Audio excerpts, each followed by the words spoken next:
축덕과 추갈못이 함께 즐기는 방송 축덕숙덕 178번째 이야기 시작합니다. 안녕하십니까, 주영민입니다. 안녕하세요, 주시은입니다. 안녕하세요, 박진영입니다. 안녕하세요, 하성룡입니다. 네, 한일전 패배 충격을 딛고 네. K리그가 다시 치열한 순위 싸움을 시작했습니다. 네. 그리고 김민재 선수, 황인범 선수 네. 이적 소식. 네. 팀을 옮겼고요. 지난 한 주에 또 여러 가지 축구 소식이 있었는데 나눠보도록 하겠고요. 네. 먼저 토토 네.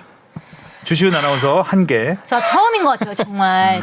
제가 꼴찌를 하다니요. 그러니까요. 이제 축구를 알기 시작했는데 기본 한 2개 이상은 그래도 3개는 맞췄던 것 같아요. 이정찬 기자 많이 맞추는 거 못 봤죠? 네. 축구를 알기 시작하면 점점 틀려요, 이게. 지난번에 2일의 인턴 PD로 5개인가요? 4개 맞췄잖아요. 맞췄잖아요. 많이 맞췄죠. 이게 무심 타법이 가야 되는데 그래야겠네. 생각이 많아지면 꼭 슬라이스가 나요. 이게. 그럼 오늘 토토는 생각 없이 이따 해보겠습니다. 그러니까요. 직감적으로. 저처럼 홈팀이라서 찍는다든가 뭐 이런 거 있잖아. 그렇지만 선배님 2경기 맞히셨는데요. 저는 항상 2개, 3개 왔다 갔다. 혹시 이거 듣고 뭐 베팅하실 분들은 주시은의 반대로만 찍어라. 아니에요, 오늘은 이번에 잘 맞히고요. 다음 주는. 약간 이제 지난 토토에서 의외였던 게 그 성남과 인천 경기에서 성남승에 거신 분들이 많았거든요. 근데 이게 정배였다는 거. 성남이 그래서 오랜만에 이겼죠. 나만 무승부였구나. 2연승을 했습니다. 야, 진짜 골도 분위기를 3골이나 넣었어요. 골도 기가 막혔잖아요. 멋있었어요. 중거리 슛. 네. 자, 이런저런 이야기 나눠보겠고요. 자, 댓글부터 가겠습니다. 닉네임님이 제목 라임 좋군요. 네, 한일전 한일 없는 벤투. 우리 이일의 인턴 PD 아이디어였습니다. 어, 그거랑 2가지를 줬어요. 하나는 권모술수를 포함한 제목을 그건 제가 줬는데 뺐습니다. 아니 근데 더 충격적인 건 권모술수가 뭔지 모르고 권모술수라고 얘기했었잖아요. 아, 그리고 우영우가 우영우에서 안 나온다면서요. 본다고. 네. 방송 짤만 끝나고 좀 알려진 보고. 비하인드 스토리. 권모술 우영우를 안 보고 권모술수를 권모술수를 쓴. 아니 근데 제목을 맨날 그 진영이는 네. 여기서 맨날 이렇게 혼나는데 제목 라임 좋다고 칭찬을 우리 이래 PD님이 가져가네요. 그러니까 항상 인턴 PD가 바뀔 때마다 자리를 위협받고 있는. 누가 오든. 오늘 같이 해야 되겠네요. 제목 기대할게요, 진영이. 토토도 잘 맞추고 제목도 잘 뽑고. 그냥요. 그러게요. 잘한데. 다재다능 이일인가요? 그러니까요. 네가 가라 내가 갈까님이 이번 대회에서 느낀 점 카타르에 데려갈 선수가 냉정하게 없었다. 어찌 대회는 나갔으니 운영은 해봐야 하니 딱 그런 느낌이었다. 주전과 비주전의 갭을 팀의 대표 감독의 발언을 이와 같이 하면 주전이 문제가 되었을 때 대처 방안이 없다는 이야기인지 주전만 가지고 하고 싶은 건지 국내 분위기며 월드컵 완료 이후 계약 연장 안 할 것 같고 협회는 변화가 없으며 계속 0대3 지는 게 이제 인정을 했으니 그런가 보다 반응이 될 뿐이다. 차라리 월드컵을 떨어져서 한 번쯤 전체 개혁이 필요한데 개혁이 없는 국내 스포츠 협회들 보면 아쉬움. 계속 이어지나요? 이렇게 화가 많이 나면 이렇게 만연체로 차분하게 비판을 하게 되죠. 계속 이어지네요. 있었어요. 다음 장에. 선수 출신, 관계자 출신 협회를 다루면 그것도 정치, 기업인이 맡으면 그것도 정치. 카타르는 손흥민 선수에게 미안하지만 냉정하게 98 월드컵처럼 되는 게 낫다고 생각함. 몇몇 공식 해설위원분들도 이번 사태를 보면 화가 날 수밖에 없으니까 개탄했을 듯 필요하지 않을까라고 하셨네요. 98년 월드컵은 그래도- 기억하시는 분은 기억하시겠지만 정말 충격적이었거든요. 저는 이 단편적인 팩트만 알고 있거든요. 이게 월드컵 도중에 감독이 그때 뭐 난리가 났습니다. 경질되는. 막. 2차전이 끝난 뒤 차범근 감독이 경질을 했었죠. 거의 국가 부도 사태였습니다. 그때 거의 한국 축구 부도 사태. 그때처럼 되면 안 되죠. 1차전에 우리가 네덜란드한테 히딩크 감독이 이끄는 네덜란드한테 5대0으로 졌는데 마르세유의 네. 치욕 뭐 이렇게 불렸죠. 김병지 선수가 굉장히 잘했다고. 5골을 먹은 김병지 선수. 엄청나게 유효 슈팅을 많이 막아냈고. 그리고- 쉴 틈이 없으셨구나. 그렇죠. 2차전이었군요. 1차전 멕시코전에서 하석주 선수가 프리킥으로 한국 월드컵 사상 첫 골을 넣었고 선제골. 첫 선제골을 넣었고 그리고 퇴장을 당하면서 가린샤 클럽인가요? 네. 가린샤 클럽에 가입을 하시고 3대1로 역전패를 당했고 백태클이었죠, 백태클. 백태클로. 또 백태클 퇴장 규정이 그때 생겼거든요. 98년에. 그런 기사도 봤던 기억이. 그 1호였나? 그 대상 월드컵에서는 1호였을 것 같은데. 그리고 2차전 네덜란드전에서 5대0 5대0으로. 패배. 그 3차전 벨기에전에서는 잘 싸웠죠. 그렇죠. 유상철 선수의 선수와 동점골로 이임생 선수 네. 당시. 이임생의 붕대 투원. 네. 근데 유상철 선수의 골은 한참 동안 애국가에도 나왔어요. 마치 애국가에 한일 나온 월드컵 정도면 골들을 보는 것처럼 다 됐네, 다 됐네. 그때 완전 투혼의 상징 같은 경기였죠. 감독이 없는 상태에서 차범근 감독 경질 상태에서 그때 그럼 당시 누가 수석 전술을 코치는 있었나요? 수석 코치. 소코치가 했겠 당시 누구죠? 기억이 안 나네요, 네. 갑자기. 이영. 예. 아 기억이 안 나. 하석주 감독님으로 저한테 더 익숙한데. 아 불나방 감독님. 왼발의 달인으로 불렸죠. 그때 왼발 골도 프리킥 골이었던 것 같은데요. 프리킥이었는데 굴절돼서. 잘 굴절됐죠. 굴절돼서. 수비병 맞고 마술 그렇게는 마술 같은 마술 같죠. 어떻게든. 자, 그리고 다음은 유튜브 댓글이 월요일 정오 기준으로 45개나 달려서 우선 링크로 대체합니다. 라고 이제 우리 묻히기만 링크를 여기다가 링크를 종이에다가 종이에다가. 얻었는데 종이를 누르면 링크가 됩니까 이게? 짜! 이래가지고 제가 여기로 받았어요. 이거 홀로그램 올라오지 않았나요? 제가 여기로 받았어요. 그래가지고 사람이 마이너리티 리포트인 줄 아나 지금. 많이 달려서 그 중에서도 좋아요가 높은 2개만 소개해 드릴게요. 먼저 가장 많은 좋아요 14개를 받은 댓글입니다. 썸머킴님이 남겨주셨는데요. 벤투한테 기회 많이 줬고 국민들이 기다릴 만큼 기다려줬다. 더 이상 옹호 말고 내일이라도 당장 경질해야. 강하게 세네요. 남겨주셨어요. 그건 아니죠. 네. 경질은 아직 예. 네. 그리고 이제 11개 두 번째로 많은 좋아요를 얻은 댓글입니다. 박문수 님이 남겨주셨는데요. 한국인 감독 누가 해도 벤투보다 잘한다. 김민재 없으면 수비도 없다. 김민재, 손흥민 같은 선수빨로 버틴 사류 감독이다. 화가 많이 나셨어요 네. 일단. 지난주 그래도 많이 좀 지금은 좀 가라앉으셨겠죠. 그렇겠죠? 보통 이제 비난할 때 3루 정도 얘기하는데 4루까지 4루까지. 갔다라고 하면은 화가 많이 나셨다는 거죠. 그러니까요.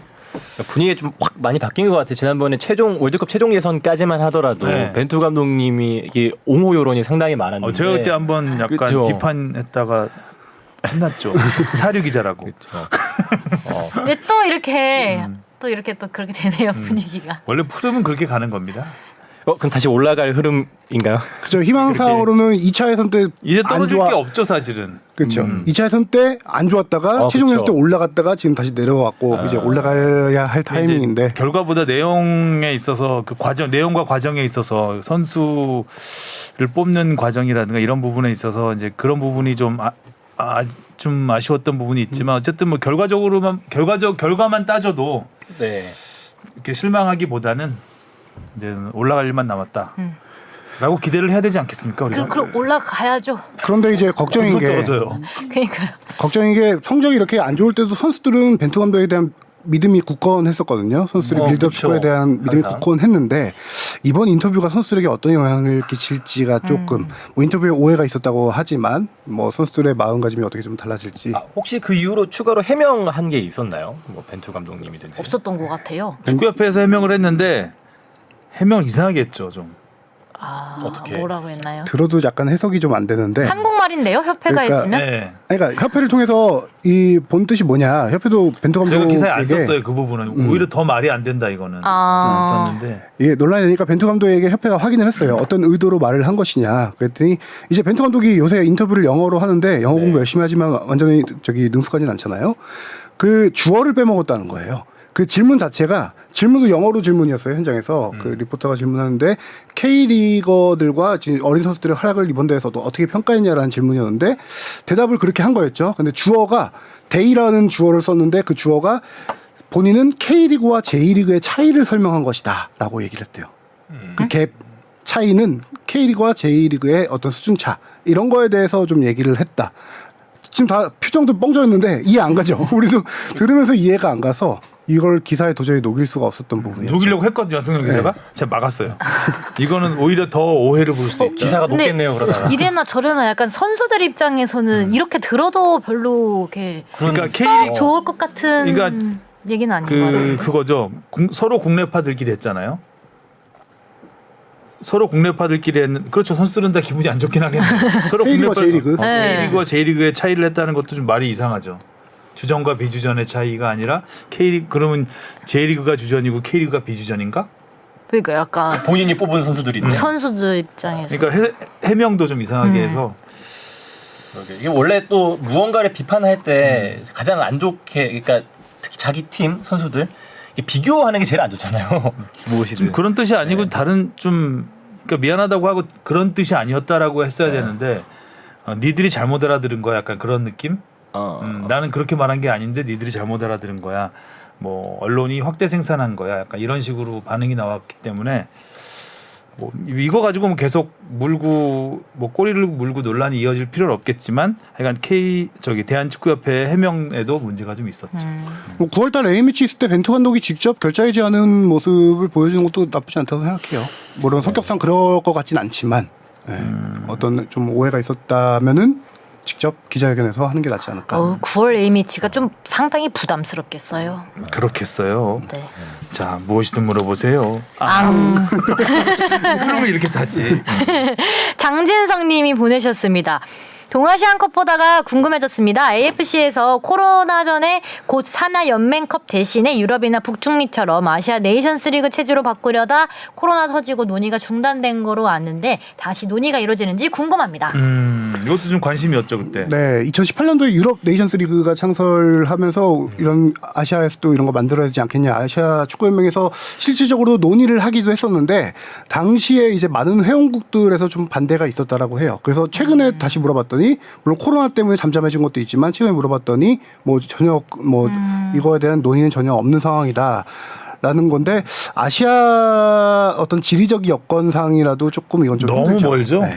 좌우가 너무 직사각형이라서 유럽하고는 좀 유럽은 뭐 비행 시간 뭐 차로도 갈 수 있는 데도 그렇죠. 있고. 근데 뭐 우리 아무리 멀어봤자 한 비행기 시간으로 한 3-4시간이면 다 가잖아요. 러시아 그렇죠. 뭐 러시아 네. 일부 지역을 제외하고는 근데 우린 쉽지 않죠. 쉽지 않죠. 더군다나 아시아 축구 연맹에 포함되어 있는 게 호주입니다. 호주까지 또 날아갔다. 와. 계절도 바뀌고. 맞아. 많은 게 바뀌네. 네, 중동까지 가는 거리도 멀고 여러 가지 무리가 있죠. 거의 다 한 가지 문제는 유럽에는 주요 선수들이 다 유럽 리그에서 대부분 뛰고 있죠. 근데 이제 아시아에 뭐 중동이나 이런 동남아시아는 제외하고더라도 동아시아 선수들 중에서 유럽에 뛰는 선수들이 워낙 많아요. 한국, 그럼 일본. 또 그 선수들이 예를 들어 A매치 기간 동안에 네이션스 리그를 한다. 유럽에서 한국에 날아와서 홈 경기를 뛰고 바로 어웨이 날아가서 또 딴 데 가서 해야 되는 그런 상황들이 여건상 쉽지 좋지가 않죠. 않습니다. Why Always Me 님이 보내주셨습니다. 안녕하세요. 자가격리 관련 상세한 답변 감사합니다. 아시안컵 관련 문의드릴 게 있어서 글 남겨봅니다. 이번에 기사를 통해 아시안컵 2023년도 개최 희망 도시가 서울, 수원, 인천, 대구, 포항 플러스 경주, 대전, 광주, 부산 플러스 2개의 도시까지 이렇게 해서 총 10개 도시가 나온 것 같은데 지금까지 지자체 협조가 잘 되고 있나요? 여기서 축구협회가 현지 조직위를 만들어 협조하고 있는 건가요? 마지막으로 지금까지 개최 흐름 내지 분위기는 어느 나라가 유리한가요? 항상 고퀄리티 방송 만들어주시는 진행자 및 방송 관계자 여러분 감사합니다. 네. 그 우리가 아시안컵 개최 의사를 밝힌 게 7월 15일 날 이제 서류 마감했죠. AFC에. 그 이후에 각 지자체들에게 우리 도시에서 뭐 아시안컵 하면은 개최하겠다라는 의향서를 이미 공문을 보냈어요. 니네 접수해라. 그 마감이 됐어요. 마감됐는데 축구협회에서는 공식적으로 몇 개 도시가 신청했는지 어디가 신청했는지 공식적으로 밝힐 수는 없다라는 상황인데 지금 뭐 각 그 지역 언론들 통해서 나오는 내용들을 보면은 인천, 수원, 대전, 광주, 부산 이런 도시들이 좀 그 유치 의향서를 했고 이미 마감됐기 때문에 순서는 언제 될지 모르겠지만 이 유치 도시들을 상대로 이제 AFC에서 실사를 나오게 됩니다. 실사를 나오고 10월달 AFC 집행위원회에서 최종 개최국이 발표가 됩니다. 서울은 상당히 좀 난색을 표한 걸로 알고 있었는데. 그게 이런 것들을 좀 따져봐야 돼요. 18년도인가 19년도인가 이 당시 2023년도 대회 유치 의사를 우리가 밝혔었어요. 그러다가 당시에 중국하고 우리하고 두 개 나라가 밝혔고요. 죄송합니다. 당시에 우리나라가 유치 의향을 철회한 이유가 인판티노 피파 회장이 2023년 남북 공동 여자 월드컵을 여는 게 어떻겠냐. 그거에 더 집중을 하는 게 어떻겠냐라고 해서 그쪽에 비딩을 하려고 이걸 철회했죠. 그래서 당시에 순서가 이번 대회 순서가 동아시아 순서예요. 그래서 중국이 단독 후보로 돼서 됐어. 근데 당시에 이제 유치 철회하기 전에 똑같이 도시들에게 유치 의향서를 받았을 때 그 당시 대도시들이 많이 좀 이걸 거부했었어요.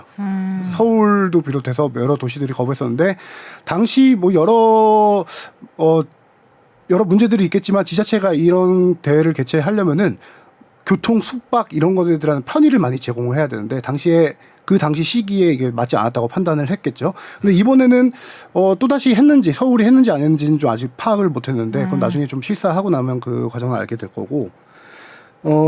그래서 조별리그 근데 유치를 할 때 기준이 있습니다. AFC에서 조별리그부터 8강까지는 2만석 이상이어야 돼요. 경기장 관중석이. 그리고 준결승은 4만석 이상, 개막전과 결승전은 5만석 이상. 그래서 최종 도시들이 결정된 다음에 AFC에서 우리나라가 만약에 개최를 하게 된다라고 하면은 뭐 결승전 장소 이런 거 다 정하게 되는 거죠. 사실상 월드컵 경기장이 있는 곳이 네, 거의 필히 들어가야 되겠네요. 그리고 그렇죠. 경기장이 그 개막 얼마 전부터 비워야 되지 않나요? 잔디 때문에? 잔디 보호 때문에 그렇죠. 그런 것도 있죠. 그것 때문에 그러니까 예를 들어서 서울 상암구장 같은 경우 15일인가? 한 달인가 15일인가 뭐 그 전부터 비워야 돼요. 그 경기장을. 근데 거기에는 많은 그 입주된 업체들이 있잖아요. 그 업체들은 경기를 해야 수익이 되죠. 그런 부분에 있어서 이제 그 좀 난색을 표하는 지자체들이 좀 있었다고 알고 있는데 그래서 지난번에 U20 대회 할 때도 서울은 빠졌잖아요. 네. 서울은 그때 참여를 안 했죠. 이게 또 다른 이유 중에 하나가 지자체가 이렇게 개최 유치를 희망하는 거는 그 지역 경제 활성화를 위해서 하는 것도 있잖아요. 많은 사람들이 유입돼서 그 관광이라든가 그런 게 있어야 되는데 실질적으로 우리나라에서 열리는 경기에서 한국 이외의 경기에 관중이 입장하는 경우가 많지 않습니다. 그런 것도 충분히 고려 대상이 되고요. 그래서 제가 2018년도에 유치 도전할 때 개최 도시가 8개, 그때 실사받은 도시가 8개였는데 그 8개 도시만 얘기해봐도 수원, 고양, 천안, 서귀포, 광주, 부산, 맞아요. 전주, 화성. 고향 천안이 있었다고. 예, 그렇게 돼 있습니다.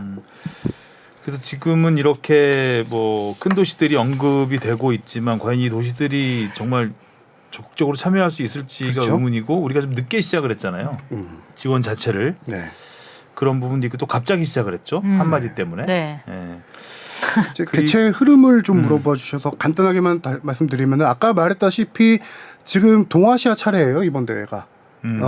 이게 이제 서아시아 아니면 오세아니아는 저기 호주만 케이스죠. 동아시아 차례인데 이번에 되게 애매해요. 코로나 사태로 인해서 중국이 포기를 한 상태에서 이걸 동아시아에 줘야 하지만 AFC도 약간 서아시아에 줄 명분은 생긴 상태예요. 거기다 카타르가 월드컵을 했기 개최한 뒤에 인프라가 그대로 갖춰져 있기 때문에 거기서 하는 게 가장 유리하지 않겠나라는 이런 명분은 서 있는 상태고 거기에다가 지금 우리나라, 카타르, 인도네시아, 호주가요? 일본인가요? 아니요, 일본은 안 했고요. 호주죠. 네, 호주까지. 거기다 또 하나가지가 문제가 생길 게 뭐냐면은 지금 카타르와 호주 같은 경우는 개최를 하게 될 경우 원래 2023년 7월, 8월 그쯤에 여름에 열리는 대회인데 2024년 1월 개최를 희망하고 있어요. 그럼 너무 더운 또 한 밀려요. 시즌이 또 이제 지나가는. 너무 더우니까. 그렇죠. 카타르 같은 경우는 월드컵을 12월에 치르고 바로 6개월 뒤에 뭐 대회를 치를 수도 있지만 그 당시에 겨울 월드컵이잖아요. 여름에 못 치러요, 도저히 카타르는. 그래서 1월로 가는 게 있고 호주 같은 경우는 그해 여름에 여자 월드컵이 있습니다. 호주, 뉴질랜드 여자 월드컵. 그래서 이 피파 행사를 AFC가 망칠 수는 없는 상황이잖아요. 그래서 두 나라가 지금 2024년 1월로 희망하고 있고 하지만 우리나라에서 하게 될 경우에는 2023년 여름에 그렇게. 근데 또 그렇게 미루면 선수들은 나이를 또 먹는 거잖아요. 뭐 연령 제한은 없는. 아시안컵은 연령 제한이 그 없죠. 또 계속 기다려야 되니까 대회를 뭐 아시안컵을 그렇게 많이 기다리진 않죠. 안 기다려요? 그래서 저 월드컵만큼. 월드 약간 재미있는 보도가 하나 있어서 소개해드리려고 하는데 나폴리 구단이 한국을 지지하고 있다. 아시안컵 개최 이유가 왜요? 이유가 김민재 선수 비시즌에 왔잖아요. 하나 이거지. 그렇죠. 한국에서 할 경우 아시안컵은 여름에 하면은- 차출을 해야 되거든요. 그렇죠. 무조건 차출해야 되는 거라서 여름에 하면 쉬는 쉬는 시간이니까. 시간이니까 갔다 올수 오니까 있지만 1월달에 하게 되면은 시즌 중에 시즌이니까. 한 달을 거의 날려야 되는 상황. 김민재 벌써 푹 빠졌나 봐요. 뭐 다 자기 위주로 생각을 하는 맞아, 거니까. 다 자기 위리 생각하는 거지. 이해를 해야죠. 자, 또 하실 말씀? 그 앞서 그 순회 원칙이라고 했잖아요. 뭐 동아시아, 서아시아 네. 쪽 그 순회 원칙이 깨진 적이 앞서 2번이나 있긴 있었어요. 중동에서 2번 연속으로 열리고 2번 연속 열린 게 2번 있었는데 그게 다 2000년 이전 상황이다. 최근 같은 경우는 순회 원칙이 잘 지켜지고 있는데 어떻게 될지는 뭐 10월달에 좀 지켜봐야 될 상황입니다. 그럼 그 전에 실사를 오는 거죠. 그렇죠. 네. 그 대충 윤곽이 나올 수도 있겠네. 실사 결과를 토대로 이제 실사하면서 만약 거니까. 지자체와 잡음이 생긴다든가 네. 그렇다면 그러면 이제 좀- 물 건너 갔다 해야겠죠. 아 그리고 조직위가 구성됐냐라고 물어보신 거는 아직 안 됐죠. 그러니까 조직위는 유치를 이제 확정해야. 조직은 유치를 확정한 다음에 생기는 거고 그렇죠. 유치 전에는 유치위원회가 보통 월드컵이나 올림픽 같은 경우 생기는데 아시안컵은 우리가 거의 처음 하는 걸 유치위원회가 따로 있진 않죠. 그렇죠. 60년이나 전에 했었으니까 당시 예. 그러니까 2002 월드컵 같은 경우 이제 유치위원회가 위원회가 있었으니까. 있었죠. 예. 유치위원회가 열리고 개최가 확정되면 그게 이제 조직위로 바뀌게 되는 거죠. 유치하니까 없어도 되겠죠. 오랜만이다. 오랜만에 공격이다. 공격. 받아라. 자 이슈 포커스 제목 읽어주시죠. 비온 뒤 땅 굳은 성남 여름 제철 뮬리치. 그러니까 물리치를 고기로 의인화라고 해야 되나요? 유치하네요. 유치 물리치위원회 하나. 물리쳐야 되겠다. 예. 여름 제철 뮬리치. 비가 많이 왔죠? 많이 맞아요. 왔죠. 땅은 조금 많이 굳었고 오고. 네. 그래도 2연승이 어딥니까 지금? 네. 그렇죠. 9경기만인가요? 9경기만에 승리를 했고 9경기 만에 승리를 냈고 그게 2연승이 됐고 네. 그것도 요즘 잘 나가는 인천. 인천, 제주를 상대로 네. 득점력이 뭐 네. 갑자기 대단했습니다. 진짜 득점이 없었었는데요. 그 뭐 일단 성남이 인천부 두 경기를 연속으로 보일 텐데 인천전부터 볼 경우 3대 1로 승리를 박수일 했죠.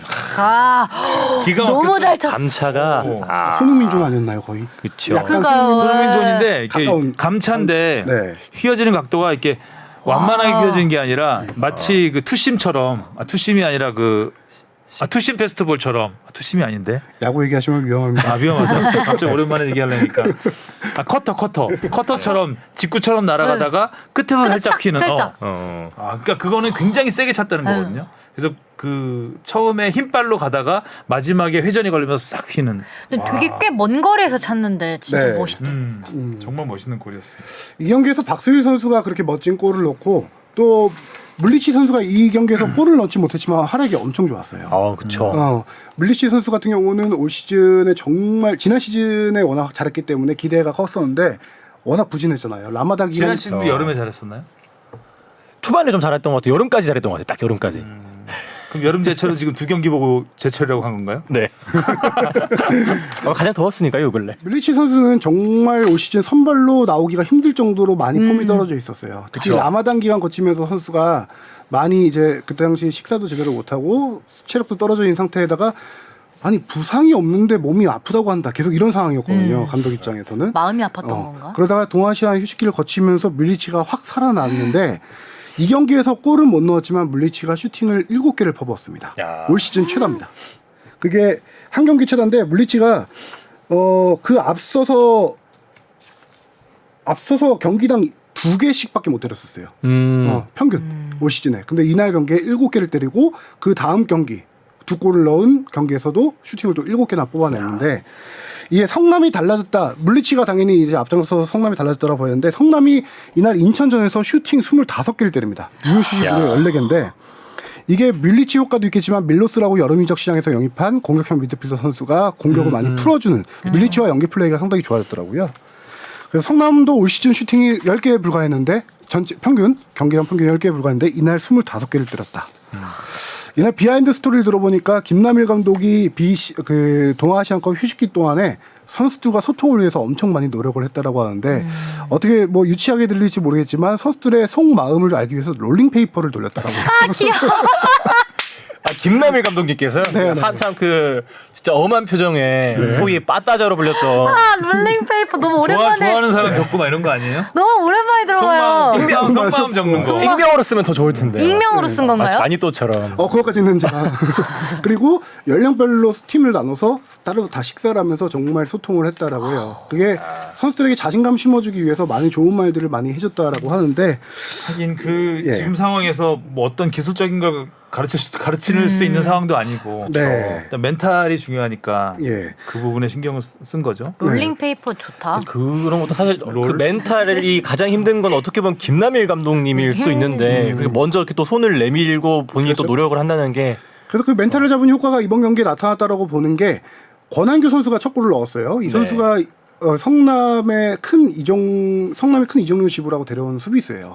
올 시즌 수비 강화를 위해서 권경호 선수의 공백을 메우기 위해서 데려온 선수인데 이 선수가 시즌 초반에 부진도 많고 부상도 많고 좀 심적으로 되게 힘들었는데 이 롤링페이퍼 이후에 골을 넣은 건데 롤링페이퍼가 별로 효과가 심적 있네. 부담을 좀 털어내지 너무 않았을까. 갖다 붙이는 거 아니야? 아무리 그래도 롤링페이퍼 하나 적었다고. 벤투 감독님도 한번 써야 될 것 같은데요. 롤링페이퍼 한번 돌려야 돼. 국대도 한번 돌려야겠는데요. 네, 그런 상황이 있고 또 이 얘기를 하려고 하는데 박수일 선수와 밀리치 지금 선수가 롤링페이퍼를 안 해서 우리가 한일전 진 거였어. 우리도 한번 돌려야겠다. 아나콘다. 계속하시죠. 예. 재밌겠는데요. 그다음에 박수일 선수와 밀리치 선수가 사실상 이번 동아시안컵 휴식 기간 동안에 여름 이적 시장 기간 동안에 마음을 좀 많이 다쳤어요. 이유가 두 선수가 트레이드 대상이었어요. 맞아요. 제주의 윤빛가람 김주공 선수와 밀리치 박수일 선수 2대2 트레이드가 성사 직전까지 갔었습니다. 그러다가 이제 뭐 그게 마지막 이적 시장 앞두고 마감일 앞두고 깨지면서 원래 이렇게 가려고 했다가 멈추는 남으면- 마음 잡기가 좀 힘들잖아요. 마음이 들뜨죠. 그것도 네, 롤링페이퍼로 들뜨고. 잡았나? 그걸 롤링페이퍼. 네. 롤링페이퍼 말아버렸네요. 그 두 선수가 마음의 상처를 딛고 오늘 제목은 롤링페이퍼다. 어떤 권모술수를 또 그렇게 해서 성남 연승의 원동력은 롤링페이퍼. 좀 나왔네요. 그래서 두 선수가 이 마음 고생을 털어낸 골이 아닐까라는 생각이 들더라고요. 근데 롤링페이퍼 누구 아이디어였을까요? 김남일 감독님이 직접 낸 아이디어였을까? 그건 취재 안 했나요? 네, 그렇지 않았습니다. 정경호 코치님. 아, 여기까지입니다. 하성현 기자가. 질문했는데 오늘도 안 받아주셨어. 안 받아주네요. 이제는 뭐 그냥 철판으로 철판 가는 걸로.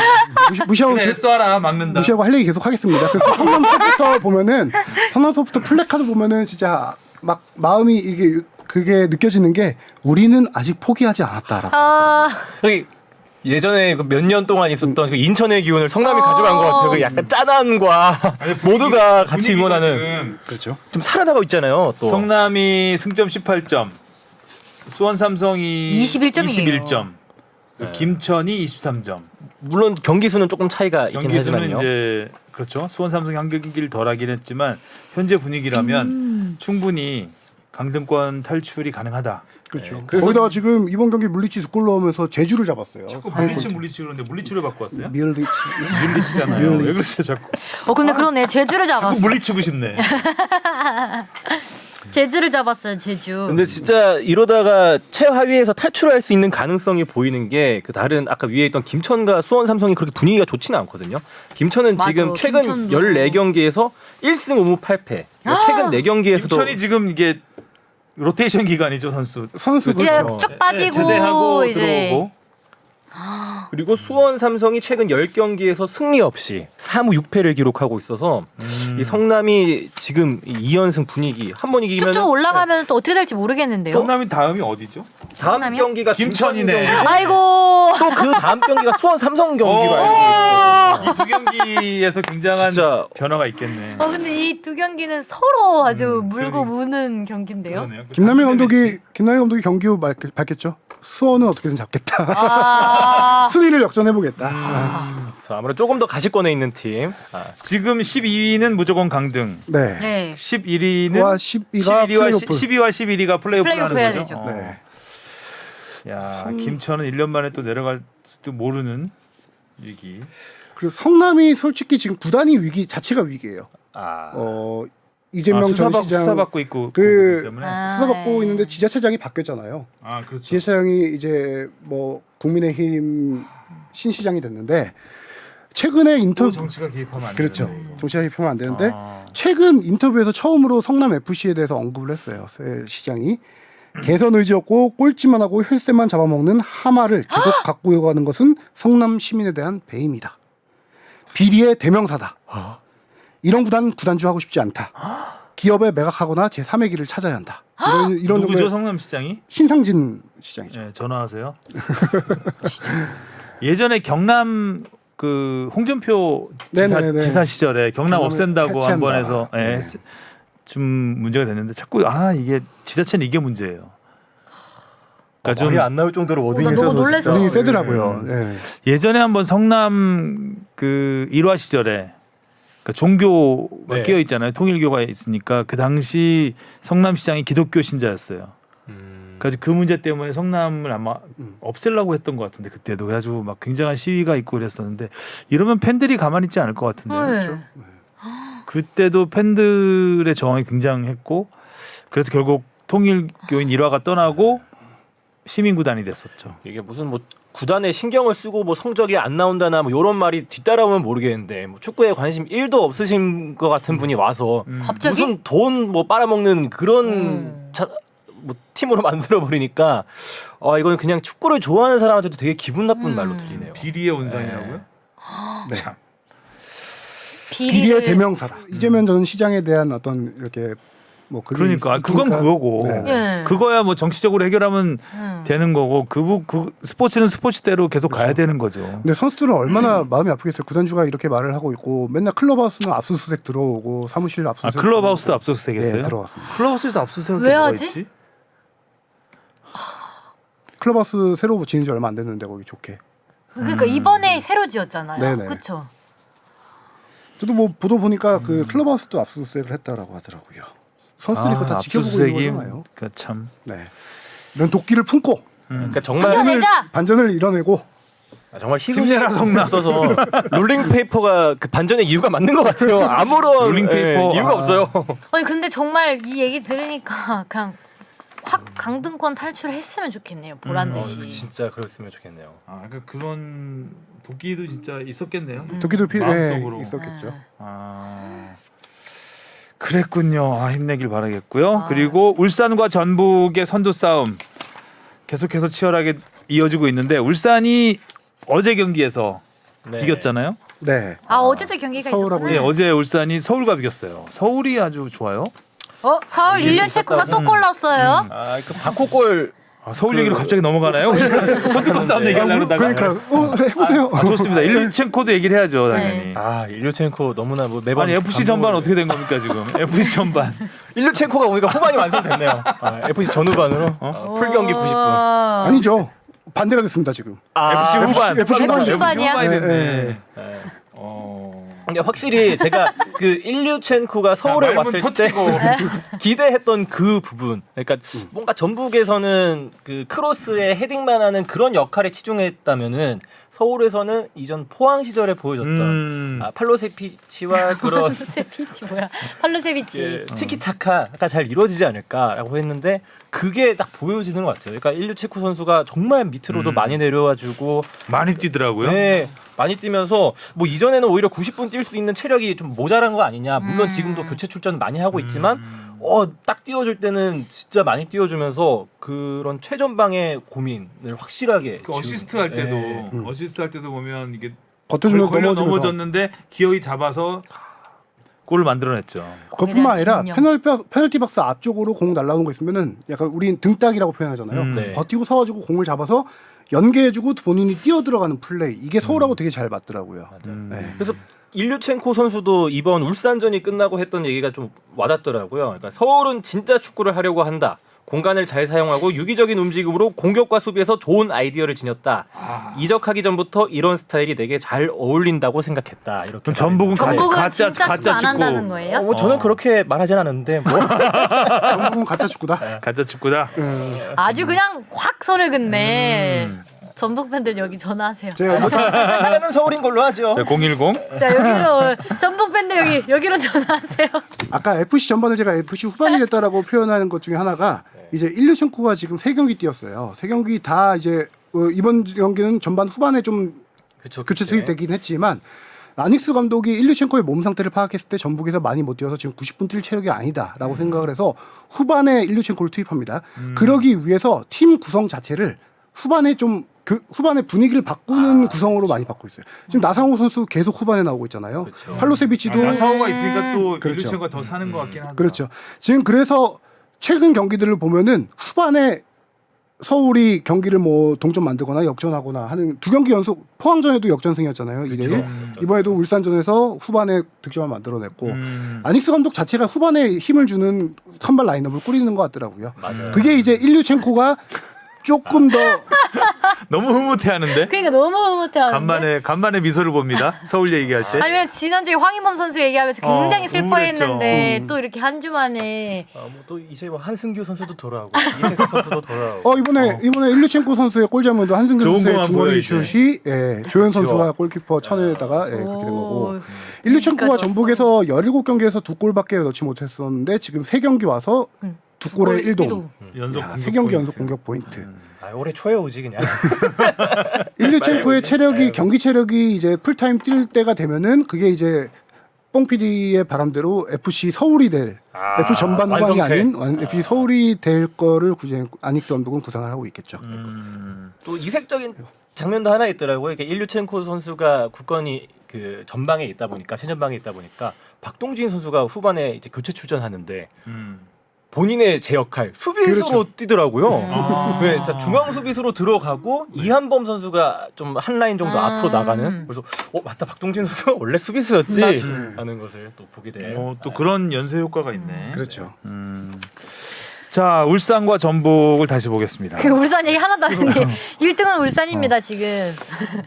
강원이 잘 나가다가 잡혔어요. 강원 잡혔는데 이야기 해볼까요? 강원 얘기를 해야죠. 예. 울산 언제 얘기하나요? 언제나 하겠죠.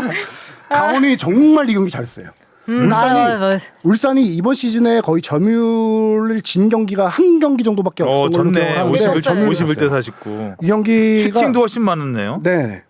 슈팅 수가 뭐 15대 5. 15대 5. 유효 슈팅 수도 강원이 11대 5. 이 경기는 강원이 정말 잘한 경기인데 조현우를 넘지 못했던 경기예요. 근데 조현우 선수가 네. 강원에 엄청 강하다고 그러던데 장전 해설위원님이. 아 그런가요? 네. 스포츠 투나잇에서 그랬어요. 그걸 왜 몰라요? 그거 뭐 설명해 주셨을 거 아니에요. 들은 대로. 그렇게 안 하고 수식어를 그렇게 하셨어요. 강원에 되게 강하다고 조현우 선수가. 울산 자체도 강원에 강하죠. 그렇죠. 네. 지금 울산이 10년째 강원한테 패배를 안 하고 있습니다. 네, 22경기 무패. 22경기 무패 행진 중이죠. 8승 3무. 네. 근데 이날 경기는 조현우 저는 조금 뻥 못해서 2018년 월드컵 독일전을 보는 느낌이었어요. 조현우 선수 보면서. 그날이 왔구나. 그날이 온 경기였는데 이날 선방을 9개 했거든요. 그중에서 최소 정말 먹힐 걸 막아낸 슈퍼 세이브가 4개, 5개 됐어요. 보통 골키퍼가 한 경기에 한두 개만 그렇게 해줘도 진짜 최고의 활약했다라고 하는데 이날 경기는 특히 발시아 선수가 페널티 박스 거의 페널티킥 선에서 찬 1대1 찬스를 슈팅을 그걸 반사식으로 맞아. 막아야 되더라고요. 정말 조현우 이거는 최용수 감독조차 못 뛰어라 막 이 정도로 이거 약간 성대모사 배틀이 성대모사, 됐어. 맞아. 진짜. 감탄할 정도로 조현우 때문에 졌다라고 할 발음까지 정도로 정확해졌어 성대모사 하니까.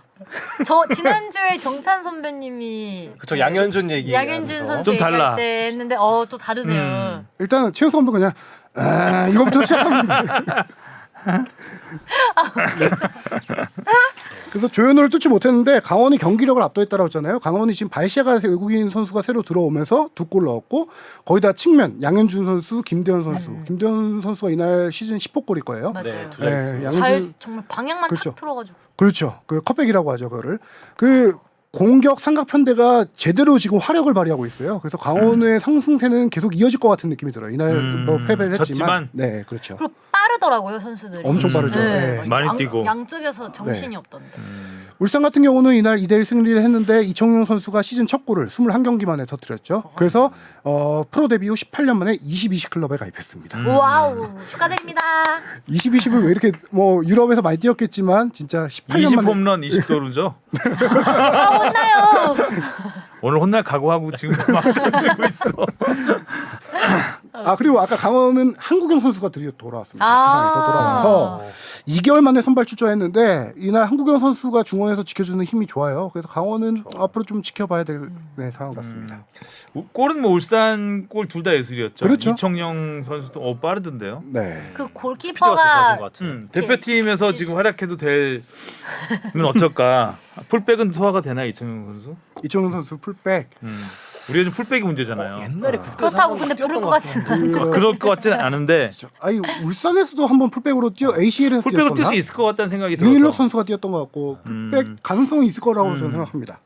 굉장히 어울리긴 스피드가 하네요. 스피드가 딱 풀백처럼 움직이지 않았나요? 그 골 자체가 그렇죠. 뒤에서 쫙 치고 쫙. 올라오면서 아마노준 선수도 왼발 그거는 아까 원더골. 조현우 선수의 선방은 우리 2018년 독일전을 보는 것 같았고 아마노준 선수의 골은 2002년 황선홍 감독의 폴란드전 골을 보는 느낌이었어요.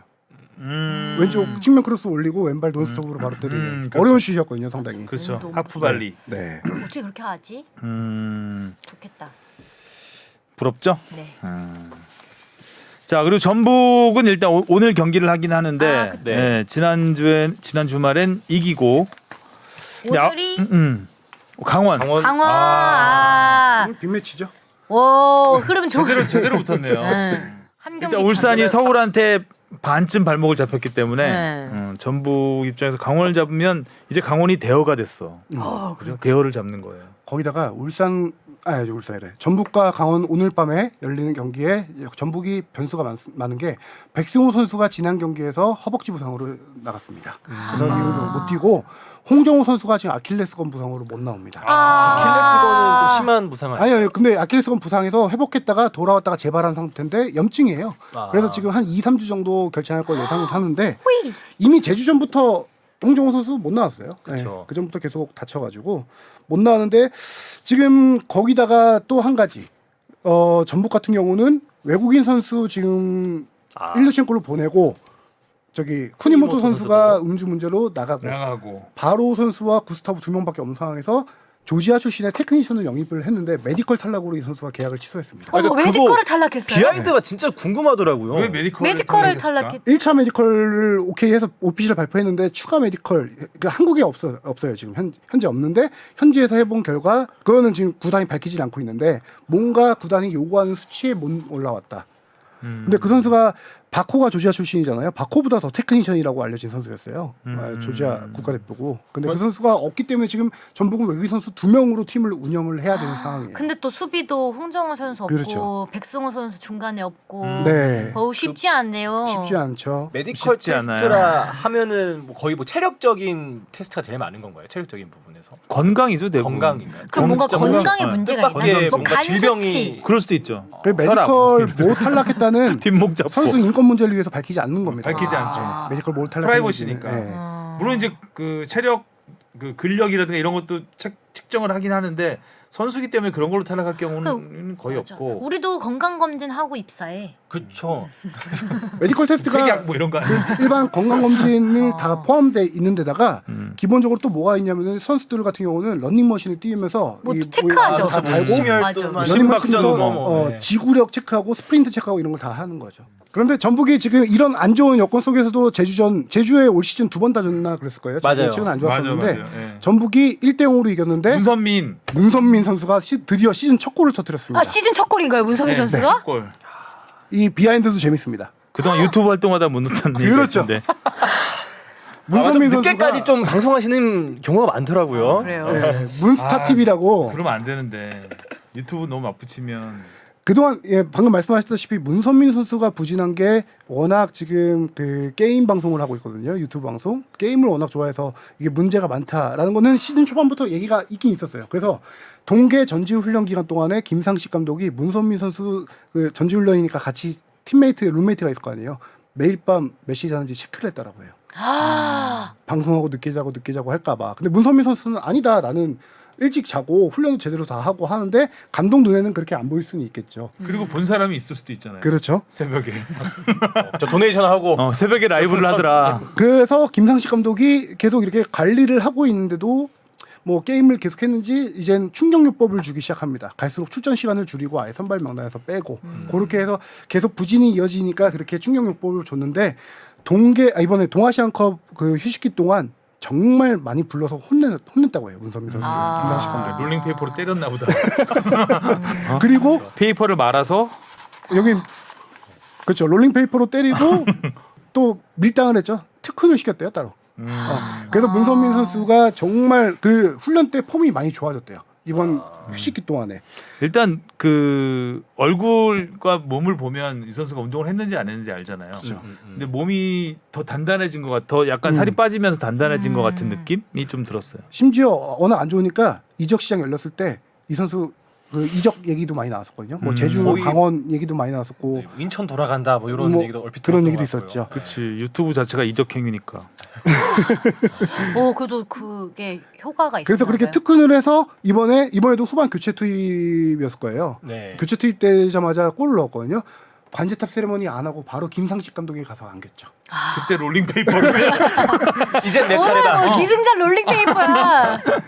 근데 진짜 그 지도자 입장에서 본인이 이렇게 관리한 선수가 이렇게 효과를 골 넣고 자기에게 달려와서 안기면은 그것만큼 뿌듯한 게 또 없을 것 같아요.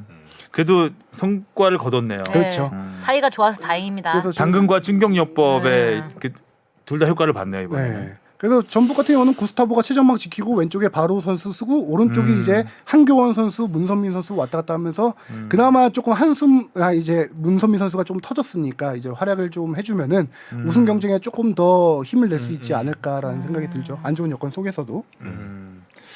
K리그가 갈수록 재미있어지고 있습니다. 지금 뭐 스플릿 경쟁이 어마어마할 것 같아요. 촘촘하잖아요. 6위 사이에 두고 매 경기 뭐 살얼음판을 걷고 있는데 재밌을 것 같고요. 뽕 PD가 이슈를 하나 더 준비해 왔는데 네. 제목 한번 읽어주시네요. 아침- 성대모사 들어가야 될 것 같은데. 아침은 춘 투더 추 투더 춘 이거죠?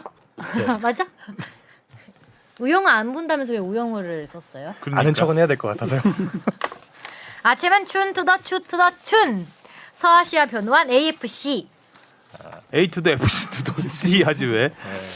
아, 아침이 춘추에서 춘추제에서 추춘제로 바뀐다는 거죠. 네.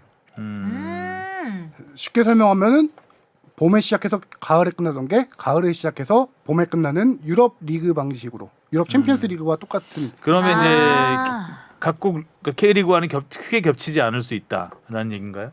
거기에 이제 K리그가 위험해 안 좋아지는 거죠. 왜냐면은 K리그 막판하고 겹쳐지니까. 기존의 그런가? K리그 일정하고 아시아 챔피언스 리그 일정이 거의 비슷했어요. 같이 갔잖아요. 거의 2, 3월에 그렇죠. 시작해서 뭐 11월, 12월에 끝나는 거였는데 완전 풀타임이 되니까. 그렇죠. 그거 언제 쉬나요 선수들은? 그렇죠. 그 바뀐 일정을 설명드릴게요. 이게 AFC 챔피언스 리그 안 가면 돼 쉬죠. 그치 떨어지면 안 쉬지. 쉽죠 쉬는 거는. 2023-24 시즌부터 이렇게 바뀌는 건데요. 조별리그가 9월 달에 시작해서 12월에 끝납니다. 어?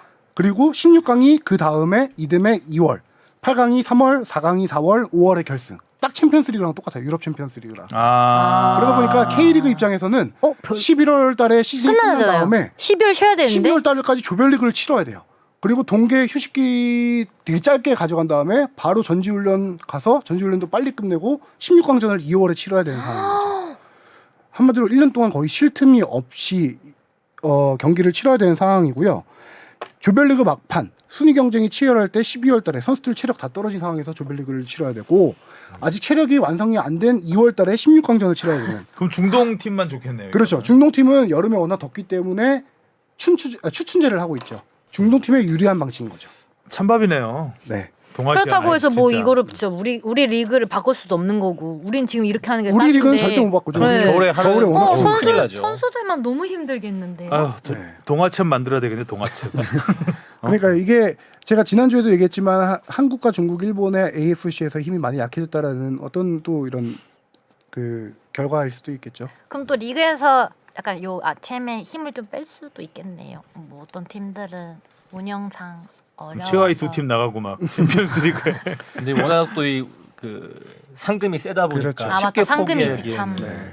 상금이 K리그의 거의 뭐 10배 이상 되니까요. K리그 우승 상금에.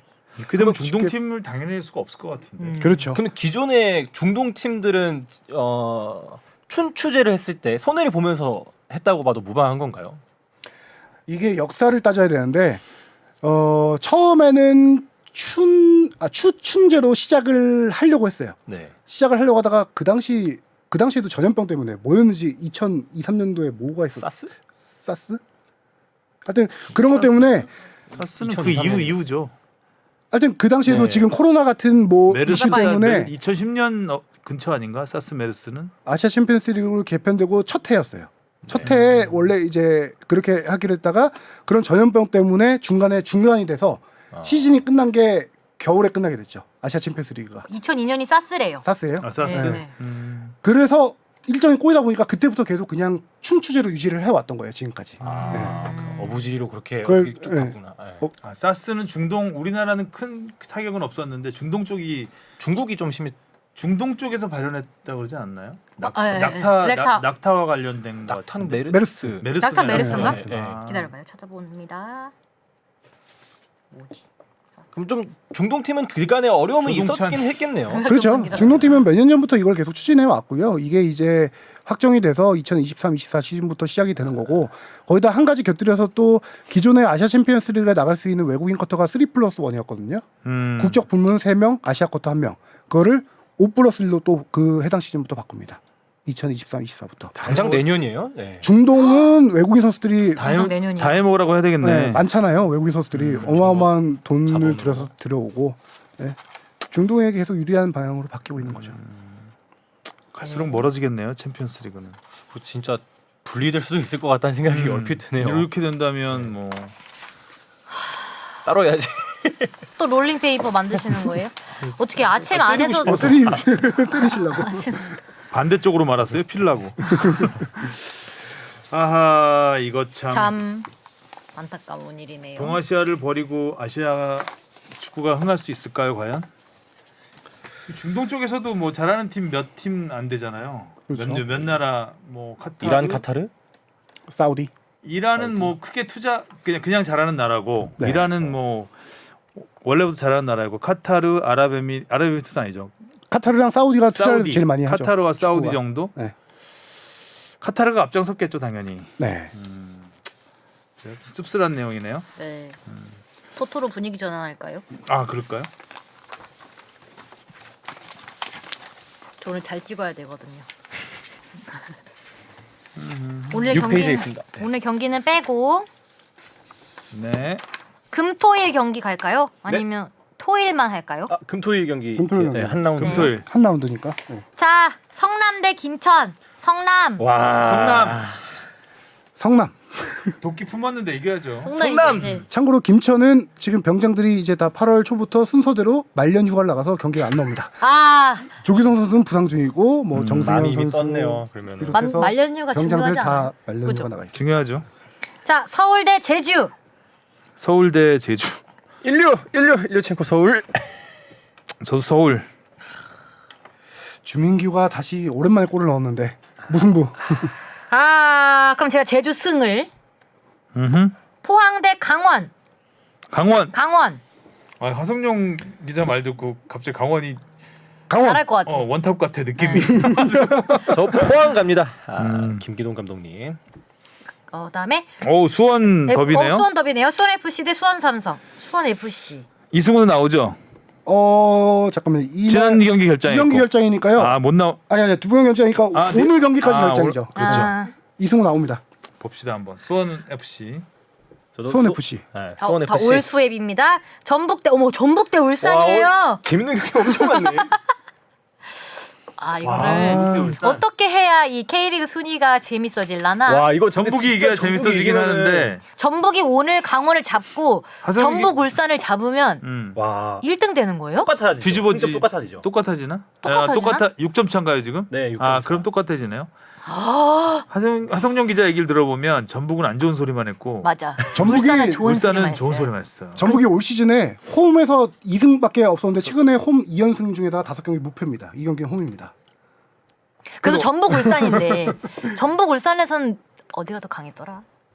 아, 전북 이길 것 같아요. 그럼 저는 전북 할게요. 아, 시즌 막판이라. 울산이 이기길 바라는데 전북 이길 것 같아요. 전북. 전 울산. 자, 대구 대 인천입니다. 대구. 대구. 아, 인천. 인천. 홈에서 강한 대구. 자, 많이 엇갈렸어요 이번에. 네. 근데 재밌는 경기들이 많네요. 그러게요. 이번에. 빅매치들이 많습니다. 네. 자, 오늘 수고하셨고요. 무더위에 비도 오락가락하니 하루는 막걸리 생각났다가 하루는 소주 생각났다가 하는 날씨인 것 같습니다. 자, 수고하셨고요. 다음 주에 만나요. 안녕. 안녕.